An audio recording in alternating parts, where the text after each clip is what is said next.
ये तो पूरी दुनिया जानती है कि पाकिस्तान आतंकियों को पालता है, पोसता है, भर्ती करता है, ट्रेनिंग देता है और फिर घुसपैठ कराता है। खूंखार आतंकियों के लिए पाकिस्तान सेफ हेवन की तरह है। हम पड़ोसी देश पाकिस्तान को चाहे जितने मौके दें, जितना भरोसा करें, लेकिन उसकी आदत है पीठ में खंजर घोंपने की।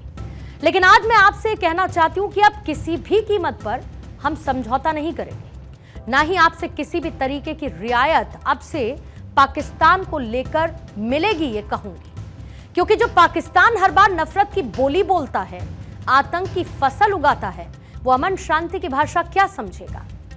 हमारा देश बुद्ध का देश है, हम शांति की बात करते हैं और पाकिस्तान आतंकी। आज एक बार फिर आतंकियों ने कायराना हरकत को अंजाम दिया, जिसने उरी हमले की यादों को ताजा कर दिया है। जम्मू कश्मीर के सुंजवान मिलिट्री स्टेशन पर आज सुबह आतंकियों ने सेना पर फायरिंग कर दी।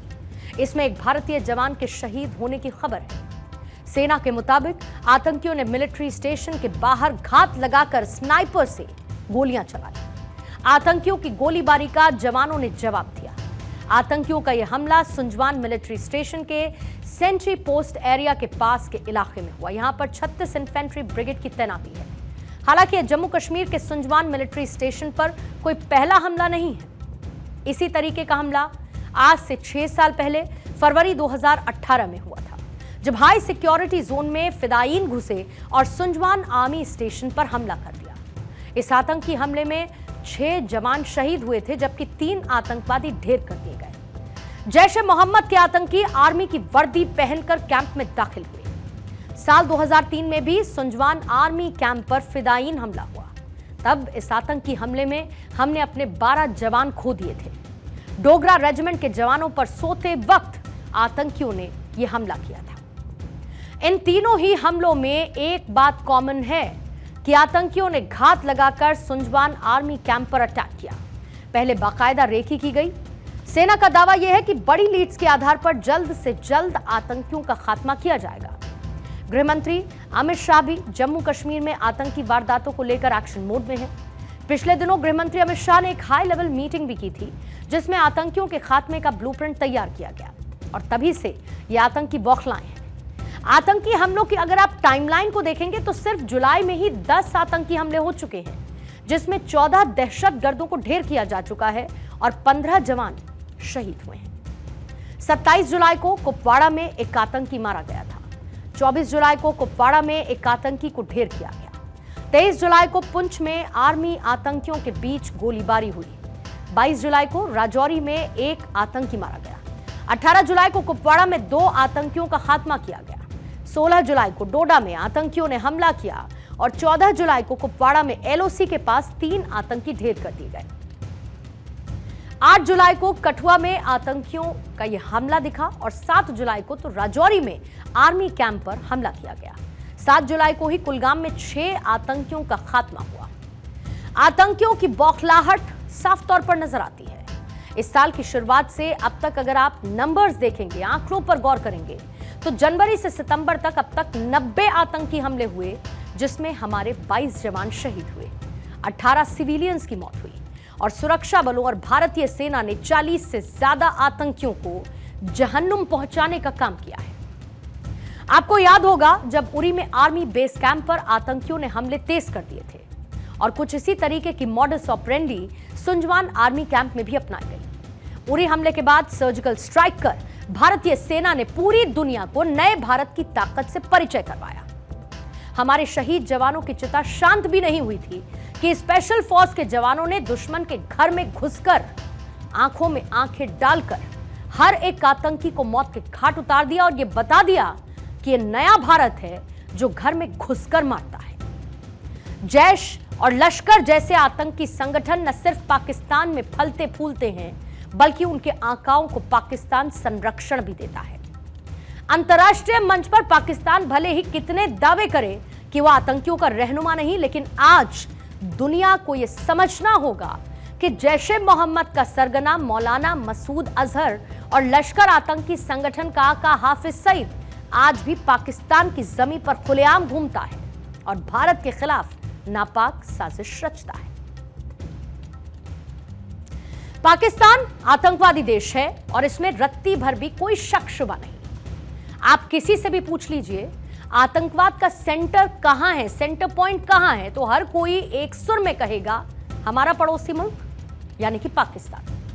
यूरोपीय देशों को पता नहीं पाकिस्तान से ऐसी कौन सी हमदर्दी है कि पाकिस्तान को आतंकवादी देश कहने में उसके पेट में दर्द होने लगता है। और मैं ये बात दावे से कह सकती हूं कि अगर पाकिस्तान में सैन्य अड्डों से ज्यादा आतंकियों के लॉन्च पैड देखेंगे तो उनकी संख्या ज्यादा होगी। और यही पाकिस्तान की रोजी रोटी है, क्योंकि वो आतंक के सहारे सांसें ले रहा है। भले ही पाकिस्तान आज आतंकवाद की आग में झुलस रहा हो, लेकिन उसकी अकल ठिकाने नहीं आने वाली, क्योंकि यही है नीयत और नीति पाकिस्तान की। तभी तो भारतीय विदेश मंत्री एस जयशंकर ने हाल ही में पाकिस्तान को लताड़ भी लगाई और यह भी साफ कर दिया कि अब पाकिस्तान से कोई बात नहीं होगी, क्योंकि पाकिस्तान के साथ बातचीत का दौर खत्म है और अब उसे उसी की भाषा में जवाब मिलेगा। एस जयशंकर ने पाकिस्तान को लेकर क्या कुछ कहा था, पहले आप वो सुनिए, फिर मैं पाकिस्तान किस तरीके से कश्मीर का राग अलाप रहा है वो भी दिखाऊंगी। I think the era of uninterrupted dialogue with Pakistan is over. Actions have consequences. And insofar as Jammu and Kashmir is concerned, I think 370 is done. So the issue today is what kind of relationship can we possibly contemplate with Pakistan. What I do want to say is we are not passive, and whether events take a positive or a negative direction, either way we will react to it. विदेश मंत्री S Jaishankar की चेतावनी से पाकिस्तान को ऐसी मिर्ची लगी कि उसने एक बार फिर अपना रंग दिखाना शुरू कर दिया है। पाकिस्तान विदेश मंत्रालय के प्रवक्ता मुमताज जहरा बलूच ने कहा कि जम्मू कश्मीर के विवाद को एक तरफा तरीके से नहीं सुलझाया जा सकता। कश्मीर अंतर्राष्ट्रीय स्तर पर एक विवादित मुद्दा है और इसका समाधान संयुक्त राष्ट्र सुरक्षा परिषद यानी कि यूएनएससी के प्रस्तावों के तहत किया जाना चाहिए।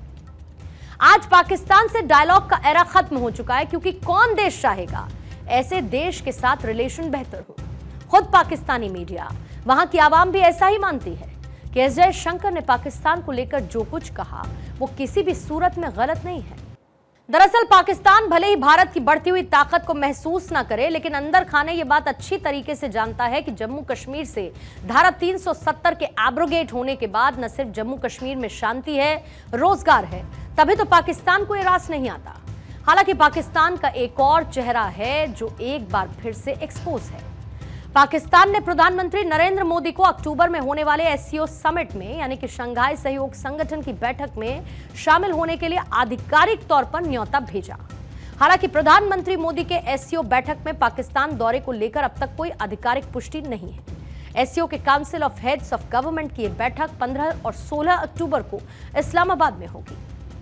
आपको यह भी बता दूं कि इस साल 3 और 4 जुलाई को कजाकिस्तान में हुए एससीओ समिट में पीएम मोदी शामिल नहीं हुए और उनकी जगह विदेश मंत्री एस जयशंकर ने भारत का प्रतिनिधित्व किया।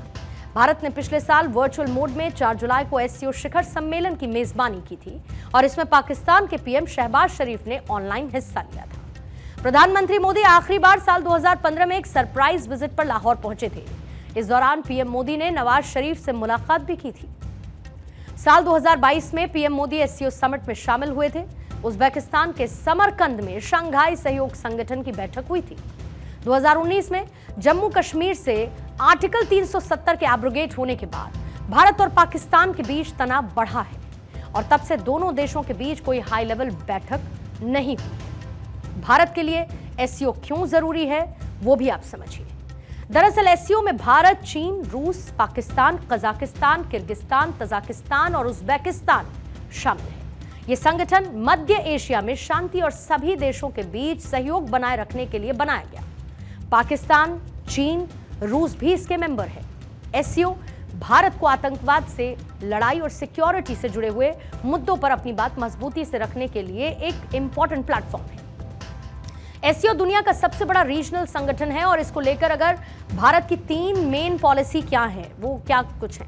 पड़ोसी देश चीन और पाकिस्तान पर लगाम लगाना, सेंट्रल एशियाई देशों के साथ अपनी पार्टनरशिप को इवॉल्व करना, एससीओ से जुड़ने में भारत का एक प्रमुख लक्ष्य है इसके सेंट्रल एशियाई रिपब्लिक यानी कि कार्स के 4 सदस्य कजाकिस्तान, किर्गिस्तान, तजाकिस्तान और उज्बेकिस्तान से आर्थिक संबंधों को मजबूत करना है। कबीरदास जी का एक दोहा है, बोया पेड़ बबूल का तो आम कहां से हुए। यह दोहा पाकिस्तान पर एकदम सटीक बैठता है क्योंकि जब से पाकिस्तान पैदा हुआ उसने आतंक को पनाह दी है। आज जो भी हालात पाकिस्तान में हैं उसके लिए वो खुद जिम्मेदार है, यानी कि उसने अपने लिए ऐसे ही बीज खुद बोए हैं। और ऐसे में आज कोई भी अमन पसंद मुल्क कैसे पाकिस्तान से दोस्ती का हाथ बढ़ा सकता है। पाकिस्तान ने भारत को जितने जख्म दिए उसकी करनी आज वो खुद भुगत रहा है और आगे भी भुगतता रहेगा।